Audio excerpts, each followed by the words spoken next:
महत्वपूर्ण वार्ता के लिए आज आप लोग को यहाँ पे बुलाया गया है, उसके बारे में मैं आपको थोड़ा बताना चाहूँगी कि किस विषय से संबंधित आज की प्रेस वार्ता है। हमने डिलिमिटेशन परिसीमन को लेके आज की प्रेस वार्ता रखी है। हमारे नेता, हमारे राष्ट्रीय अध्यक्ष माननीय उपेंद्र कुशवाहा जी ने पहली बार बिहार में सर्वप्रथम डिलिमिटेशन की बात की, परिसीमन की बात की कि परिसीमन होना चाहिए। परिसीमन कितना ज़रूरी है, इसके विषय में विधिवत जानकारी के लिए आज की प्रेस वार्ता रखी गई है।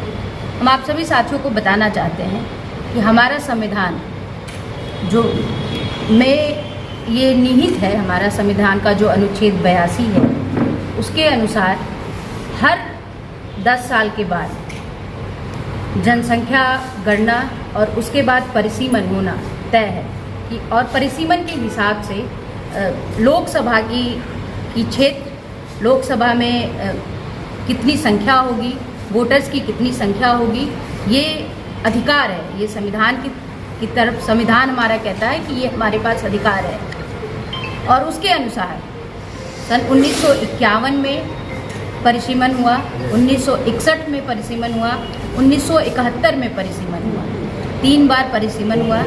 76 में जब इमरजेंसी लागू थी और इंदिरा गांधी की सरकार थी, इंदिरा गांधी तत्कालीन प्रधानमंत्री थी, तो उन्होंने 42वें संशोधन के तहत ये इतने महत्वपूर्ण विषय पे 42वें संविधान के 42वें संशोधन के तहत उन्होंने एक कैप लगा दिया और 25 साल के लिए इस परिसीमन को उन्होंने पोस्टपोन कर दिया।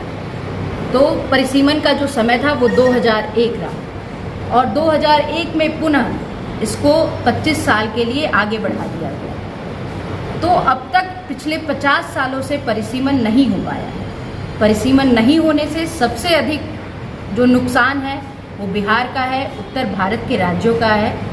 अगर परिसीमन होता तो जो अभी हमारी लोकसभा की सीटें हैं वो 40 हैं, वो निश्चित तौर पे अभी 60 सीटें लोकसभा की होती। और संविधान के 170वें अनुच्छेद में ये बताया गया है, ये लिखा है कि विधानसभा की सीटों में भी संख्या के हिसाब से, क्षेत्र के हिसाब से परिसीमन होना सुनिश्चित किया जाना चाहिए। तो और परिसीमन नहीं होने से हम लोगों का बहुत बड़ा नुकसान है। हमारे राष्ट्रीय अध्यक्ष, भारत सरकार के पूर्व मंत्री, राज्यसभा सांसद माननीय श्री उपेंद्र कुशवाहा जी ने सबसे पहले परिसीमन का बात उठाई। हम लोग वाल्मीकि नगर में राजनीतिक मंथन शिविर किए। आप लोगों को याद होगा, आप लोगों ने देखा होगा कि 3 दिवसीय राजनीतिक मंथन शिविर था। वहाँ हमने 14 महत्वपूर्ण प्रस्ताव को पारित किया, जिसमें से सबसे महत्वपूर्ण प्रस्ताव जो है वो परिसीमन का है। और वहीं पे हमारे नेता ने कहा कि संवैधानिक अधिकार परिसीमन सुधार, ये हमारा अधिकार है, ये हमारा संविधान कहता है और हम लोग इसको लेके रहेंगे। प्रेस कॉन्फ्रेंस जो हुआ है, हमारे नेता माननीय उपेंद्र कुशवाहा जी संवैधानिक अधिकार परिसीमन सुधार इस कार्यक्रम के तहत 25 मई को शाहाबाद क्षेत्र में विक्रमगंज में महारैली का आयोजन किया गया है। और दूसरा कार्यक्रम है 8 जून को मुजफ्फरपुर कलम मैदान में जो महारैली का आयोजन किया गया है, उसमें लाखों के संख्या में लोग जुटेंगे। और हमारे नेता का आह्वान है कि 26 में हर हाल में परिसीमन सुधार होनी चाहिए।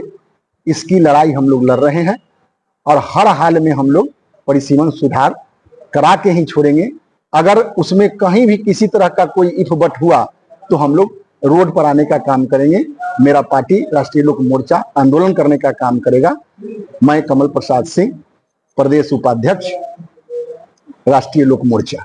आज का कार्यक्रम राष्ट्रीय अध्यक्ष माननीय उपेंद्र कुशवाहा जी के आह्वान पर पूरे राज्य में हर जिला मुख्यालय में यह जो है प्रेस कॉन्फ्रेंस किया गया है, जिसके लिए राज्य के तरफ से एक प्रभारी का, एक बड़े नेता का हर जिले में उनको आमंत्रित किया गया है। और आमंत्रित करने के बाद उन्होंने प्रेस कॉन्फ्रेंस करने के लिए आए हैं। उसी के तहत आज वैशाली जिला में भी हम लोगों को प्रेस कॉन्फ्रेंस आज हुआ है जिस महिला प्रकोष्ठ के प्रदेश अध्यक्ष उन्होंने आप लोग को संबोधित किया है। साथियों, हम लोगों को यह करना है जो आदरणीय नेता के आह्वान पर है, जो 8 जून का जो हम लोगों को मुजफ्फरपुर में जो रैली है संवैधानिक अधिकार परिसीमन सुधार कार्यक्रम को लेकर के जो महारैली है, उस रैली की सफलता के लिए हम लोगों ने यह प्रेस कॉन्फ्रेंस करने का काम किया है। हमारे नेता के आह्वान पर यह कार्यक्रम हुआ है और हम लोग पूरे जिले के सभी प्रखंडों में हम लोग टीम और प्रभारी का नियुक्त कर लिए हैं। हम लोग जिले के सभी पंचायत और प्रखंड में जाएंगे और काफी से काफी लोग को इस कार्यक्रम में शामिल कराने का हम लोग ने काम करेंगे। मेरा नाम लालदो राम हुआ, राष्ट्रीय लोक मोर्चा के जिला अध्यक्ष वैशाली।